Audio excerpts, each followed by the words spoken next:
one.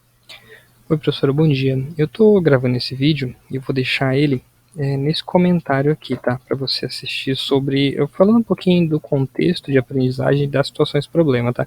Eu li aqui de início o que você escreveu. Na verdade eu vou deixar esse comentário, inclusive, aqui em cima. Vai ser em diálogo aberto, vai ser logo aqui em que você fala do contexto de aprendizagem, tá? Então vou deixar esse vídeo nesse lugar. Ó, assistir ao vídeo, ok? Bom, eu li o que você escreveu aqui e eu queria colocar algumas coisas que para nós é interessante. Primeira coisa, quando a gente vai escrever a apresentação da unidade, o fato de você colocar os conteúdos aqui em tópicos, acho que a gente perde um pouco de espaço, não deixa a leitura muito fluida, tá? Eu acho que seria legal colocar em texto. Na hora de você falar de cada problema em específico, você diz que esses conteúdos são necessários para resolvê-lo. E assim vai, é uma sugestão, tá? Não tô dizendo que isso é incorreto, mas é uma sugestão que caberia muito bem, eu acho. Em relação ao contexto que você colocou aqui no convite ao estudo e a situação problema 1, que está aqui embaixo, eu pensei no seguinte, eu dei uma estruturada aqui e ver se você concorda com a sugestão que eu estou fazendo. Primeira coisa, existem certos itens, certas coisas que elas vão permanecer durante a unidade toda. Então, por exemplo, o modelo que vai ser usado para calcular o lucro, ele vai ser usado nas 3 situações problema. Então, se é um dado que eu tenho que vai ser usado nas 3, se é uma informação relevante para as 3, eu acho que faz sentido você dar esse modelo já logo no contexto de aprendizagem, sabe? Aqueles detalhes que você falou da planilha, tal, mostra para o aluno no contexto, fala, olha, você colocou esses dados na planilha, coloca esses dados aqui lá, ó, ajustou essa curva para o lucro, daí você fala assim, olha, né, feito isso, agora o seu gerente quer que você resolva algumas coisas. Então, na seção 1, ele quer que você determine qual a quantidade de silicone para um lucro de R$600 mil. Na seção 2, ele quer que você sistematize como é que eu faço para encontrar o lucro máximo, já que você tem um modelo. Tá, então você vai ter que falar qual é a metodologia teórica que vai ser utilizada nessa seção 2. Sistematizar isso, montar tipo como se fosse um pequeno guia, porque outra pessoa, sabe, como se fosse para usar para um treinamento, de outra pessoa fosse usar, como é que você treinaria outra pessoa com essa metodologia teórica para isso. Na seção 3, você vai falar de qual é o método numérico, como vai empregar isso para resolver isso que você detalhou na seção 2. Né? Você achou a metodologia teórica, então agora você tem que montar o algoritmo numérico que vai resolver isso. Então, em linhas gerais, é legal a gente citar já quais são os problemas que eu tenho que resolver em cada uma das sessões. Então, olha, sessão 1 vai ser isso, bem em linhas gerais mesmo. Sessão 2 eu tenho que resolver isso. Sessão 3 eu tenho que resolver tal coisa. E por que isso é importante? A gente dá a visão do todo para o aluno. Então, ele sabe o que ele vai ter que resolver e o que ele tem que entregar. Tá? E esse é outro detalhe importante. O que o aluno tem que entregar? Lá no BSC, existe a coluna que a gente falou de produto. Então, por exemplo, o produto da unidade 1 é algoritmos para a determinação numérica de zeros de funções. Então, eu tenho que, de certa forma, incentivar o aluno a entregar alguma coisa que contenha isso dentro dessa alguma coisa. Certo? Que contém esse algoritmo dentro dessa alguma coisa. Essa alguma coisa que eu estou sugerindo aqui é uma sugestão, tá, professora?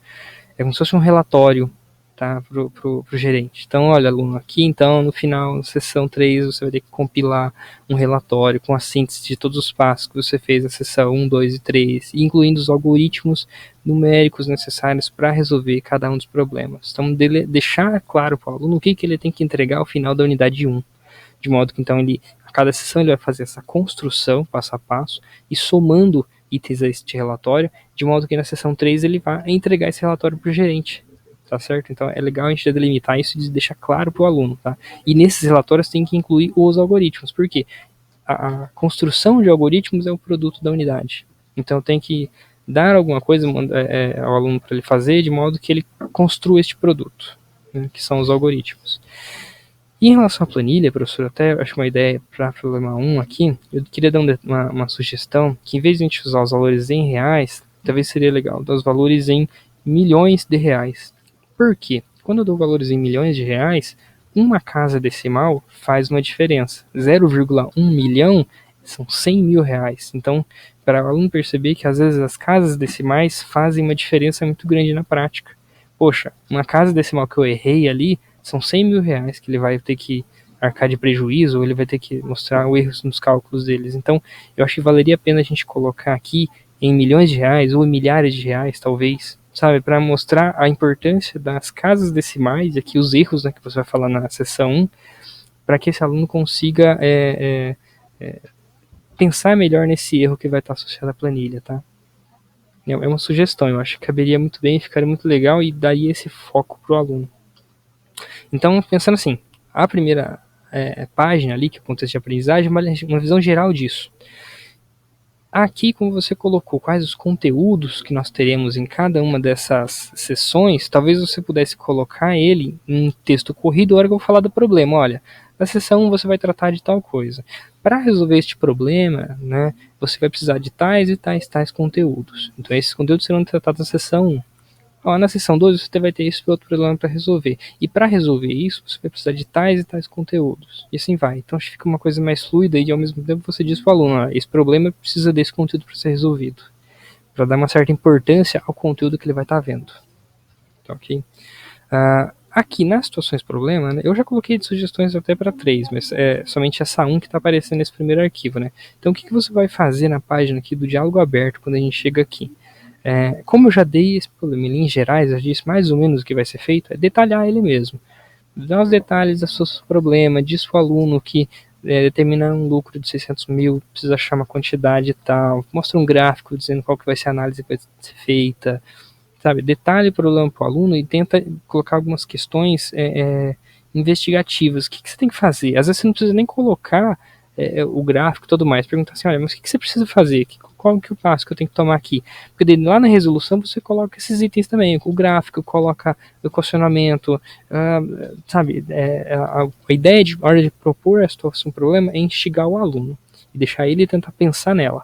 Quando eu resolvo, você vai dar todos os detalhes, olha, é assim que faz, tem esse gráfico, tem essa análise algébrica que tem que fazer, tem esses cálculos que tem que ser feitos, e assim vai. E ainda na seção 1 você fala para ele, olha, beleza, agora que você fez tudo isso, agora você precisa começar a montar o relatório que o seu gerente pediu, tá? Lembra disso. Então coloca isso para o aluno no final da seção 1. E diz que ele vai ter que concluir esse relatório até a seção 3, tá? Na seção 2 é a mesma coisa, você vai detalhar os procedimentos da seção 2, daí você pode talvez uma motivação para ele pensar nessa questão mais metodologia teórica, e falar assim, olha, isso é importante porque vai depois futuramente o gerente quer montar um manual para treinamento de futuros funcionários, então ele precisa ensinar essa metodologia teórica para esses funcionários, assim vai. Essa é uma questão de motivação, às vezes uma frase poderia dar esse aspecto. E ainda dizer o seguinte, olha, agora você tem que dar seguimento ao relatório que você começou na seção 1 e lembrar que você vai entregar ele na seção 3. Então lembrar sim para o aluno que ele tem que fazer isso. Na seção 3, novamente, você vai então agora dizer para o aluno que ele vai usar essa metodologia teórica da seção 2 e vai agora programar o algoritmo para determinar o zero da função, que é o zero da derivada da função, na verdade, né, que vai maximizar o lucro. E daí você vai dizer para ele no final, olha, agora você tem que concluir aquele relatório colocando todos os detalhes, inclusive os algoritmos para rodar as soluções desses problemas.